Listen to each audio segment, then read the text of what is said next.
ಕೊಲ್ಲೂರಿನಲ್ಲಿ ಶುಕ್ರವಾರ ಉಡುಪಿ ಜಿಲ್ಲಾ ಬಿಜೆಪಿ ಪ್ರಧಾನ ಕಾರ್ಯದರ್ಶಿ ಯುಕೆ ಸದಾನಂದ ಮಾಧ್ಯಮಗಳಿಗೆ ಸತ್ಯಕ್ಕೆ ದೂರವಾದ ಸುಳ್ಳು ಹಾಗೂ ಮಾನಹಾನಿಯಾಗುವಂತಹ ಹೇಳಿಕೆ ನೀಡಿದ್ದಾರೆ. ಅವರು ಮಾಡಿರುವ ಆರೋಪಗಳಿಗೂ ಹೇಳಿರುವ ವ್ಯಕ್ತಿಗಳಿಗೂ ನನಗೂ ಯಾವುದೇ ಸಂಬಂಧವಿಲ್ಲ. ಅವರ ವಿರುದ್ಧ ಮಾನನಷ್ಟ ಮೊಕದ್ದಮೆಗಳನ್ನು ದಾಖಲಿಸುವ ಬಗ್ಗೆ ಚಿಂತನೆ ನಡೆಸುತ್ತಿದ್ದೇನೆ ಎಂದು ಕುಂದಾಪುರದ ಹಿರಿಯ ವಕೀಲ ಸದಾನಂದ ಶೆಟ್ಟಿ ತಿಳಿಸಿದ್ದಾರೆ. 36 ವರ್ಷದಿಂದ ಪ್ರಾಮಾಣಿಕವಾಗಿ ವಕೀಲ ವೃತ್ತಿ ಮಾಡುತ್ತಿರುವೆ ನಾನು. ಯಾವುದೇ ಬಡ್ಡಿ ವ್ಯವಹಾರವನ್ನು ನಡೆಸುತ್ತಿಲ್ಲ. ಸದಾನಂದ ಅವರಿಗೆ ಬಡ್ಡಿಯ ಮೇಲೆ ಯಾವುದೇ ಹಣವನ್ನು ನೀಡಿಲ್ಲ ಹಾಗೂ ಅವರಿಂದ ಯಾವುದೇ ಬಡ್ಡಿಯ ಹಣವನ್ನು ಪಡೆದಿಲ್ಲ.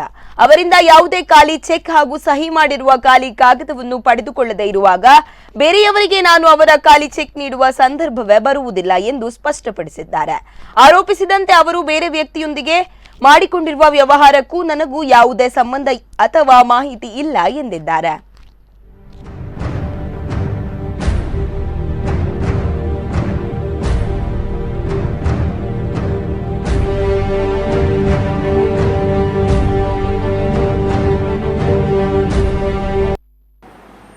ಯಾವುದೇ ಬಡ್ಡಿ ತಗೊಳ್ಳಿಲ್ಲ, ಯಾರಿಂದೂ ಬಡ್ಡಿ ತಗೊಳ್ಳಿಲ್ಲ, ಯಾವತ್ತೂ ನಾನು ಬಡ್ಡಿ ವ್ಯವಹಾರ ಮಾಡಲಿಲ್ಲ, ಯಾರಿಂದಲೂ ಬ್ಲ್ಯಾಂಕ್ ಚೆಕ್ ತಗೊಳ್ಳಿಲ್ಲ, ಯಾರಿಗೂ ಕೂಡ ನಾನು ಒಬ್ಬರ ಬ್ಲ್ಯಾಂಕ್ ಚೆಕ್ ಅಂತ ಇನ್ನೊಬ್ರಿಗೆ ಕೊಟ್ಟಿಲ್ಲ, ಅಂತ ಅವ್ಯವಹಾರನ ಮಾಡಲಿಲ್ಲ ಅಂತ ನಾನು ಹೇಳ್ತೇನೆ. ಈಗ ಅವರು ಇಷ್ಟೊಂದು ಆರೋಪ ಯಾಕೆ ಮಾಡಿದ್ರು ನನಗೆ ಗೊತ್ತಿಲ್ಲ. ಇದರಿಂದ ನನಗೆ ತುಂಬ ಮಾನಹಾನಿಕರವಾಗಿದೆ. ನಾನು ನನ್ನ ವೃತ್ತಿಯನ್ನು ಬಿಟ್ಟು ಬೇರೆ ಯಾವುದೇ ಉದ್ಯೋಗ ಮಾಡಿದವನಲ್ಲ.